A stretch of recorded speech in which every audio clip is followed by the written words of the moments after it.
2023 मसीह अर्तनाग को जो घर रही सत्यविहार स्थित यह हूँ सही आलिशान घर जो घर को छाड़ापी बारंबार ईडी तरफ नोटिस जारी कौन प्रकार घर छाड़ी नथिले अर्चना नाग एवं परिवार को नहीं केठा रोते शेष आज नियम अनुसार अर्चना नाग ये जो घर रही संपूर्ण भाव सिल कर दि जाए घर भितर रोकता अर्चना नाग बापा भौणी और पुओ को बाहर कर दि जाए आसबाब पत्र जो कथा रही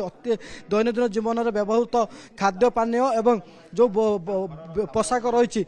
वर्तमान घर बाहर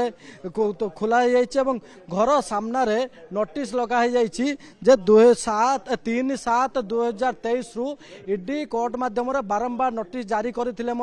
ये घर को अर्चना नाग छाड़ी नथिले घर मूल्य जदि कह पाखापाखि 3 कोटी ऊर्ध्व टंका एवं बेआईन भाव में अर्चना नाग एवं जगबंधु चांद ए घर को तैयारी करथिबा ईडी जानिया पाई सेप्टेम्बर 2022 रे अर्चना नाग एवं तांको स्वामी बेआईन भाव में अर्थ कारबार करबा अर्थ उपार्जन करबा एवं जो ब्लैकमेलिंग करके टंका रोजगार करबा घटना प्रथमे कमिशनरेट पुलिस खंडगिरी थाना गिरफ्त करथिला एवं परे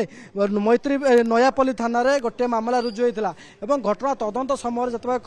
कमिशनर पुलिस तदंत करथिला से समय जना पड़थिला आयो ठारू अनेक गुणर टंका रोजगार करिसंती अर्थात टंका रखिसंती अर्चना नाग एवं जगबंधु चाँद एवं प्रथम पर्यायर अर्चना नागर जो दामी गाड़ी एंडोवर कथा कहतु थार कथा कहतु एवं ए गाड़ी को सबको सील करा जायतिला एवं घर को केबे